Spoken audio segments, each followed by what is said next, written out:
केही चाहिलेनी अवहेलारू चालीगला जीवन। किछि दिन पूर्वरु आम प्रिय एंटरटेनमेंट ओडिया माध्यम रे खबर प्रसारण करिथिलु जे आरती नायक बयस 45 ताक मृत स्वामी ना अशोक कुमार नायक दीर्घ दिन हेब निश्चिंत कोइल ब्लॉक नतकाई रे जनक घर भड़ा नहीं रहुथिले। स्वामी चालीगला परे आरती दुई छोट झील को धरी चली आसुथिले। कौनसी कारणवशत बड़ झील वसुधरा रहुथिले भी 7 वर्षर सान झील माँ पाखरे थिले। आरती देह असुस्थता जोगु घरे पड़ी रही तांको देखाशुना करबाको ना प्रशासन ना ग्रामवासी केही सहयोग करि नथिले। कौनसी सूत्ररु खबर पाई दुखी श्याम वृद्धाश्रम कर्मकर्ता पहुंचीथिले। असुस्थ आरती को नहीं सेवा शुश्रूषा करी सुस्थ करि थांते हेले ना प्रशासन साहाय्य कला ना ग्रामवासी। निराश होई फेरिथिले दुखी श्याम वृद्धाश्रम कर्मकर्ता हेले 27 तारीख दिन 2टारे मृतवरण करिसेंती आरती दुई कोमलमती झियो हराई बसिले। तांको माँ को प्रशासन केवल रंधा खाद्य डॉक्टर को चिठी देई तांको कर्तव्य सारीदेले।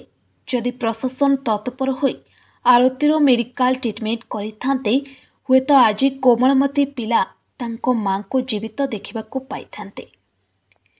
ग्रामवासी ठारू खबर पाई निश्चिंत कोइल तहसीलदार अनिता नायक थाना आईआईसी जुगल किशोर दास वीडियो सरपंच पहुंची सबको पोस्टमार्टम पाई कटक पठाइबा सह 7 वर्षर झील को वसुधरा रहुतबा बड़ भौणी पाखकू सीडीपीओ जरिया पठाई।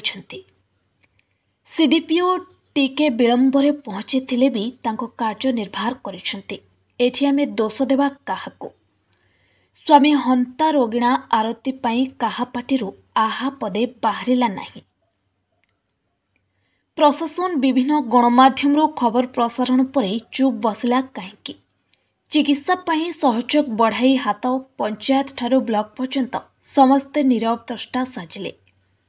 बारे सरकार ताहले निराशय पाई साहा हेबो किए? एमिति बहुत प्रश्न उंकी मारुछि।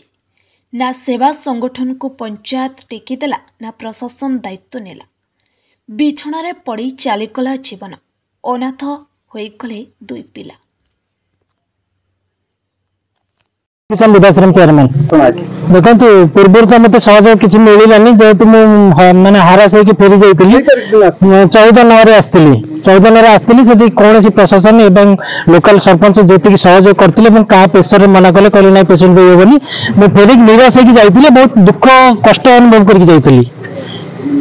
निश्चय बची पाता हुए तो छोट जो 7 वर्षर पिला माँ को से फेरी पाई था एवं आम मेडिकल ट्रिटमेंट करता सेवा सम्मान सब करता किंतु बहुत कष्ट लगुच। आज जो जहाँ हो गला आज जो मृत्युवरण होती आम चाहूँ जे आज भी जब तहसीलदार कहे वीडियो कहे सब संस्कार करने आम भी आज करूँ नचेत काली सका जब कहे पोस्टमार्टम पर सब संस्कार करने आम से सबकि रेडी अच्छे। देखो से तो मैंने हृदय विकार कथा सब तो कहबनी आज जो पब्लिक मानकर ठूल एवं समस्त जो एकजुट हवा माने गोटे मत भल लगुच खुशी लगुच कि से दिन जब होता से जिनसा आज हूँ तो से लोकटा बची जा पारता हूँ तो से छोट पिलाटा माँ को फेरी पाई था। प्रचार प्रसार होता दायित्ववान अधिकारी मेडिकल ट्रिटमेंट मेडिकल सुपरवाइजर कथा चिठी भी गणमाध्यम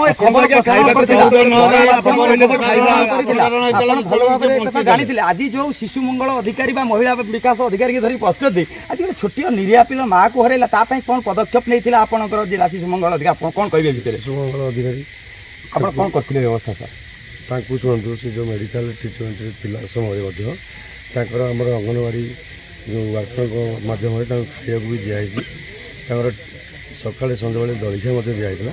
ତାହା ସହିତ ମଧ୍ୟ ତାଙ୍କର ସେ ଘର ଅପରିଷ୍କାର ହେଇଥିଲା ବୋଲି ମାନେ ଲୋକ ଲଗେଇ ସଫା ବି କରାଯାଇଛି। ଆପଣଙ୍କର କର୍ତ୍ତବ୍ୟ ରହୁଛି ଜଣେ କର୍ତ୍ତବ୍ୟନିଷ୍ଠ ଅଧିକାରୀ ହିସାବରେ ଦେଲା ଜାଣିକିରି ଚୁପ୍ ରହିଲେ ଆଜି ଘଟଣାସ୍ଥଳରେ ଆପଣ ଅଧିକାରୀ କି ଧରିକି ଆସିଛନ୍ତି।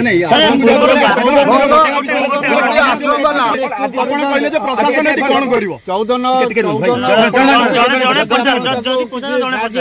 ଆଜି ସେ ହୁଏ ତ ବଞ୍ଚି ପାରଥାନ୍ତା କଣ କହିବେ ୟାକୁ ନେଇ ଆପଣ କ'ଣ କହିବେ? ଏଇଟା ତାଙ୍କର ଗୋଟେ ମୁଁ ଯେତିକି ଜାଣିଥିଲି ସେ ତାଙ୍କର ଗୋଟେ ବ୍ରେନ୍ ଅପରେସନ୍ କ'ଣ ହେଇଥିଲେ।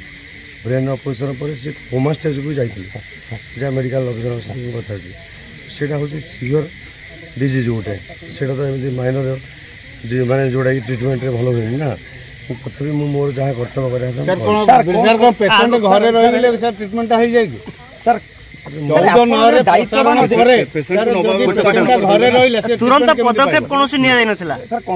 ମେଡ଼ିକାଲ ଅଫିସରଙ୍କ ସହିତ ମୁଁ ନିଜେ ହେଲି, ଚିଠି କଲି, ତାଙ୍କୁ ଯାହା ଉପଦେଶ ଦେବା କଥା ବି ମୁଁ ଦେଇଛି। ସାର୍ ଆପଣଙ୍କ ଡାଇରେକ୍ସନରେ ଯଦି ମେଡ଼ିକାଲ ଅଫିସରକୁ ଆପଣ ଉପଦେଶ ଦେଇପାରୁଛନ୍ତି, କାରଣ ରନ୍ଧା ଖାଦ୍ୟ ଦେଇକି ଆପଣ ବସିଗଲେ ଆପଣଙ୍କର କର୍ତ୍ତବ୍ୟ ନଥିଲା ନା ଗଣମାଧ୍ୟମକୁ ଖାମଖିଆଲ ନା କୌଣସି ରାଜନୈତିକ ପ୍ରେସରରେ? ଏଇଟା ଗୋଟେ ସାର୍ କୁହନ୍ତୁ, ଏଇଟା ଗୋଟେ ଦାୟିତ୍ୱବାନ ଅଧିକାରୀ ନା ଗୋଟେ ଅପାରଗ ଅଧିକାରୀର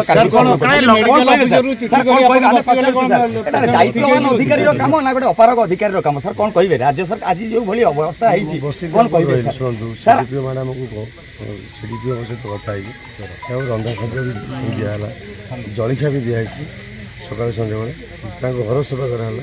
ମେଡ଼ିକାଲ ଅଫିସରଙ୍କ ସହିତ କଥା ହେଇକି ଚିଠି କଲି। ସାର୍ ମେଡ଼ିକାଲ ଅଫିସରଙ୍କୁ ଚିଠି କଲେ, କିନ୍ତୁ ମେଡ଼ିକାଲ ଅଫିସର ଥରେ ଆସିଛନ୍ତି କି ତାଙ୍କ ପାଇଁ ଟ୍ରିଟମେଣ୍ଟ କରିବାକୁ? ତାଙ୍କ ସହିତ ସେଟା କାହାର କଥା? ସେ କି ବୁଝିବ କି? ସାର୍ ଦାୟିତ୍ୱ କାହାର? ଦାୟିତ୍ୱ କାହାର? କଥା ହେଲି। ଆଉ ଗୋଟେ କଥା, ଯେତେବେଳେ ଆପଣଙ୍କୁ ଫୋନ କରାଯାଉଛି ଆପଣ ରିସିଭ କରୁନାହାନ୍ତି, କହିଲେ ଏହା ଆମ ଦାୟିତ୍ୱ ନୁହଁ। ସାର୍ ଆମ ପାଖରେ କଲ୍ ରେକର୍ଡିଂ ଅଛି, ଆପଣ ରେକର୍ଡିଂ ଅଛି। ପ୍ରଶାସନ ଯିଏ ଗଲେ ଏଠି ମାଜିଷ୍ଟ୍ରେଟଙ୍କର ଅଛି ରୋଲ। ଆପଣଙ୍କର କୌଣସି ମାଜିଷ୍ଟ୍ରେଟ ଆପଣ କହୁଥିଲେ, ଏବେ ଗଣମାଧ୍ୟମକୁ ଆପଣ ବିବୃତ୍ତି ଦଉଥିଲେ ଯେ ମୁଁ ନିର୍ଦ୍ଦେଶ ଦଉଛି, ଏବେ ମାଜିଷ୍ଟ୍ରେଟଙ୍କ ପ୍ରତିକ୍ରିୟା। ଆଜି ମାନବିକତାର ଆପଣଙ୍କୁ 3ଟା ବେଳୁ ଖବର କୁହାଗଲାଣି, ଆପଣଙ୍କୁ ସ୍ଥାନୀୟ ଗ୍ରାମବାସୀ 3ଟା ବେଳୁ ଯାଇକି ଜଣାଇଲେଣି। ଆମର ଶୁଣନ୍ତୁ, ମୁଁ ମୋ ଗାଁ କଥା କହୁଛି, ମୁଁ ଏତିକି କହିବି ଆଉ କିଛି କହିପାରିବି। ନାଇଁ ସାର୍, ଆପଣ ଗଣମାଧ୍ୟମକୁ ଏଇଭଳି କାଣ୍ଡ ବର୍ତ୍ତମାନ ସାରା ଓଡ଼ିଶା ଦେଖିବ। ଆଜି ଯୋଉଭଳି କାମ ଆଜି ଆପଣ ଦାୟିତ୍ୱବାନ ଅଧିକାରୀ କରିଛନ୍ତି, ଏଇଟା ସାଧାରଣ ଅଧିକାରୀ ବିରଳ। ସାର୍ କ'ଣ କହିବେ? ଖାଦ୍ୟ ଦିଆହେଇଛି, ହେଲା ତାଙ୍କର ଘର ମଧ୍ୟ ସଫା କରିଦିଆଯାଇଛି। ଆଉ ତାପରେ ଆଉ କ'ଣ ସାର୍ ଏବେ କ'ଣ ପଦକ୍ଷେପ ପଚାରୁଛି ଯେ ଯଦି ମରିଗଲା ପରେ ବି ଆପଣ ଦାୟିତ୍ୱବାନ ନ ହୋଇକି ଶବ ପଡ଼ିକିରି ରହିଛି? ମୁଁ ଆସିଲି ସାର୍ ସେଇ ଗଣମାଧ୍ୟମ ଖବର ପ୍ରସାର ପରେ ବର୍ତ୍ତମାନ ଯେତେବେଳେ 3ଟା ବେଳେ ଆପଣଙ୍କର ନିୟରେଷ୍ଟ ଥାନାର ଅଧିକାରୀଙ୍କୁ ଯେତେ ଯୋଗାଯୋଗ କରିଥିଲା, ସେ ତ୍ୱରିତ କହିଥିଲେ ମୁଁ ବିଭାଗୀୟ ଅଧିକାରୀଙ୍କ ସହିତ କଥାବାର୍ତ୍ତା କରିକି ଇଏ କରିବି। ଆଜି ସେ ଖବର ପାଇବାକୁ ପହଞ୍ଚୁଛନ୍ତି, ଆପଣ କିନ୍ତୁ ବିଭାଗୀୟ ଅଧିକାରୀ, ଆପଣ ଏବେ ରନ୍ଧା ଖାଦ୍ୟ ମହିଳା। ସାର୍ 14/9 ଖବର ପ୍ରସାରଣ ହେଲା, ଆପଣ ଖବର ପ୍ରସାରଣ କରୁଛୁ।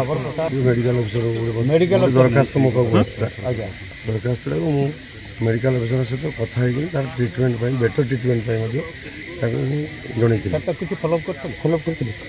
ବର୍ତ୍ତମାନ ସାର୍ ଜୀବନ ଚାଲିଗଲା, ଦାୟୀ କିଏ ଏଥିପାଇଁ? ଆପଣ ଯଦି ଟିକେ ଫଲୋଅପ୍ ନେଇଥାନ୍ତେ, ତା ଜୀବନଟା ବଞ୍ଚି ଯାଇଥାନ୍ତା, ଘରେ ପଡ଼ି ମରି ନଥାନ୍ତା।